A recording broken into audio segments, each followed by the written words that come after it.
ఆర్థిక లోటు అవరోధాలను అధిగమించి అభివృద్ధి సంక్షేమాల సంతులనంతో రాష్ట్రాన్ని ప్రగతి పదంలో ముందుకు నడిపించే లక్ష్యంగా 2026-27 సంవత్సర బడ్జెట్ను రాష్ట్ర ప్రభుత్వం చేపట్టిందని జిల్లా ఇన్ఛార్జ్ మంత్రి, రాష్ట్ర మున్సిపల్ పరిపాలన పట్టణాభివృద్ధి శాఖ మంత్రి పొంగూరు నారాయణ తెలిపారు. కలెక్టరేట్ వివేకానంద హాల్లో 2026-27 సంవత్సరానికి రాష్ట్ర ప్రభుత్వం చేపట్టిన బడ్జెట్లో పొందుపరిచిన ప్రగతిశీల లక్ష్యాలను, ఆర్థిక లోటు తీవ్రంగా ఉన్న అభివృద్ధి సంక్షేమాలకు ప్రభుత్వం పాటిస్తున్న ప్రాధాన్యతలను, వాటి ద్వారా చేకూరనున్న దీర్ఘకాలిక సుస్థిర ప్రయోజనాలను ప్రజాప్రతినిధులు, అధికారులకు వివరించేందుకు బడ్జెట్ అవుట్ రీచ్ కార్యక్రమాన్ని నిర్వహించారు.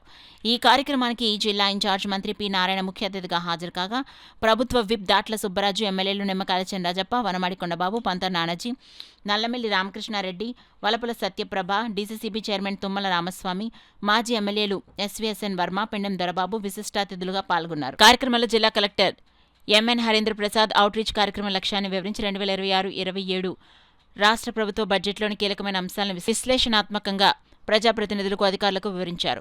ఈ సందర్భంగా ఇన్ఛార్జ్ మంత్రి మాట్లాడుతూ, రాష్ట్ర విభజనలో పరిశ్రమ, సేవారంగాల ఆర్థిక వనరులు కోల్పోయి ఆంధ్రప్రదేశ్ రాష్ట్రం వ్యవసాయ ప్రధాన ఆర్థిక వ్యవస్థగా మారిందని, అందువల్ల రాష్ట్ర ఆదాయంతో పాటు రాష్ట్ర ప్రజల తలసరి ఆదాయం కూడా మిగిలిన రాష్ట్రాలతో పోలిస్తే చాలా తగ్గిపోయిందన్నారు. ఈ ఆర్థిక లోటు గత ప్రభుత్వ అసమర్థ ఆర్థిక విధానాలతో ఈ ఆదాయ లోటు మరింత జటిలంగా మారిందన్నారు. గత ప్రభుత్వం చేసిన అప్పులను తీరుస్తూ అభివృద్ధి సంక్షేమాలకు లోటు లేకుండా రాష్ట్ర ఆర్థిక వ్యవస్థను తిరిగి గాడిలో పెట్టేందుకు తమ ప్రభుత్వం శ్రమిస్తోందన్నారు. ప్రతికూల పరిస్థితుల నుండి బయటపడి రాష్ట్రాన్ని మరిలా అభివృద్ధి పదంలోకి తెచ్చే లక్ష్యంగా రాష్ట్ర ప్రభుత్వం అనుసరిస్తున్న ప్రగతిశీల ఆర్థిక విధానాలు, బడ్జెట్లో లక్ష్యాలను ప్రజాప్రతినిధులు, అధికారులు ప్రజలకు వివరించాలని మంత్రి పి. నారాయణ కోరారు. అనంతరం ఈ సమావేశంలో చర్చించిన అంశాలను కలెక్టరేట్ పీఆర్జీఎస్ హాల్లో ఏర్పాటు చేసిన ప్రెస్ మీట్లో మంత్రి నారాయణ మీడియాకు వివరించారు. ఈ సందర్భంగా 16,000 కోట్ల అప్పులు మిగిల్చిపోయిన గత ప్రభుత్వ నిర్వాహకులను రాష్ట్ర ప్రభుత్వ సమర్థవంతమైన ఆర్థిక విధానాలతో చక్కదిద్దుతోందని తెలిపారు. ఆదాయ వనరులు తక్కువగా ఉన్న సంక్షేమానికి పెద్దపీట వేస్తోందని, సూపర్ 6 ప్రాధాన్యతలుగా గణనీయంగా పెన్షన్ మొత్తం పెంపుదల, స్త్రీశక్తి, అన్నదాత, సుఖీభవ, తల్లికి వందనం, దీపం 2.0తో పలు సంక్షేమ కార్యక్రమాలను అమలు చేస్తోందన్నారు.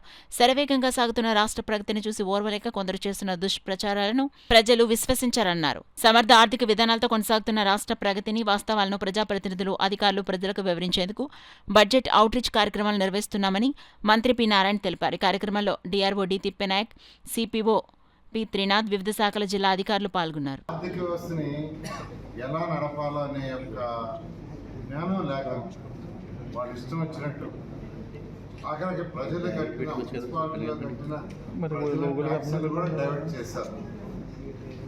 కేంద్ర ప్రభుత్వం ఇచ్చిన పథకాలకి మ్యాచింగ్ ఫండ్ కూడా ఇవ్వలేక ఆ యొక్క అమౌంట్ కూడా బాగొట్టుకున్నారు. ఉదాహరణకి నా మున్సిపాలిటీలోనే 2014-19లో నేను మంత్రిగా ఉన్నప్పుడు ఏషియన్ ఇన్ఫ్రాస్ట్రక్చర్ ఇన్వెస్ట్మెంట్ బ్యాంక్ ద్వారా 2019 ఫిబ్రవరి నెలలో 5,350 కోట్లు శాంక్షన్ ఇచ్చాం. ప్రతి ఇంటికి ట్యాప్ కనెక్షన్ ఇవ్వాలి. దానికి రాష్ట్ర ప్రభుత్వం ఇవ్వాల్సిన షేర్ తక్కువ షేర్ అది. ఫస్ట్ ఇన్స్టాల్మెంట్ 5,350 కోట్లు పోయింది. మళ్ళీ ఈ ప్రభుత్వం వచ్చిన తర్వాత గవర్నర్ ముఖ్యమంత్రి గారు దాన్ని రివైజ్ చేసి టెండర్లు పిలిచి స్టార్ట్ అయింది. ఒక ఉదాహరణ, ఈ ప్రభుత్వం వచ్చేటప్పటికి గత ప్రభుత్వం మున్సిపాలిటీలో ప్రజలు కట్టిన ట్యాక్స్ 3,000 కోట్లు డైవర్ట్ చేశారు. ఆ 3,000 కోట్లని అంటే జనరల్గా ఏంటంటే మున్సిపాలిటీస్ అంటే స్వపరిపాలన, వాళ్ళ ట్యాక్సులు వాళ్ళే కలెక్ట్ చేసుకొని వాళ్ళ కౌన్సిల్లో పెట్టుకొని ఏ వార్డులో రోడ్డు వేయాలి, ఏ వార్డులో ట్యాప్ కనెక్షన్ ఇవ్వాలి, ఏ వార్డులో కన్వెన్షన్ సెంటర్ కట్టాలని కౌన్సిల్లో నిర్ణయించుకొని ఖర్చు పెట్టుకోవాలి. అలా కాకుండా లాస్ట్ గవర్నమెంట్ ఆ డబ్బులన్నీ డైవర్ట్ చేసింది 3,000 కోట్లు. అయితే ఈ ప్రభుత్వం వచ్చిన తర్వాత గత ప్రభుత్వం ఖజానా ఖాళీ చేసిన ఆ 3,000 గవర్నమెంట్ ముఖ్యమంత్రి గారు 1,700 కోట్లు యాక్చువల్గా ఫైనాన్స్ డిపార్ట్మెంట్ ఈరోజు ఇచ్చింది. త్వరలో 1,100 కూడా ఇవ్వబోతున్నారు.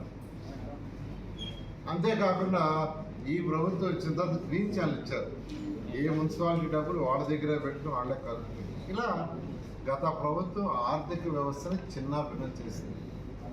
ఎగ్జాంపుల్ నా డిపార్ట్మెంట్ చెప్పా, ఇదే విధంగా అన్ని ఆల్ డిపార్ట్మెంట్స్ అదే విధంగా చేసింది. అయితే ఈ యొక్క బడ్జెట్ మన 26-27 ఏదైతే బడ్జెట్ పెట్టామో దాంట్లో ఏ ఐటమ్కి ఎంత పెట్టాము, అసలు ఎంత ఆదాయం వస్తుంది, పర్ క్యాపిటల్ ఇన్కమ్ మంది ఎంత, పక్క రాష్ట్రాలది ఎంత, ఇవన్నీ ప్రజాప్రతినిధులకు తెలియాలి. అందుకని జిల్లా లెవెల్లో ఇన్ఛార్జ్ మంత్రిగా కలెక్టర్ గారి యొక్క ఆధ్వర్యంలో యాక్చువల్గా పెట్టమన్నారు. దాని మీద ఈరోజు డిస్కస్ చేసాం.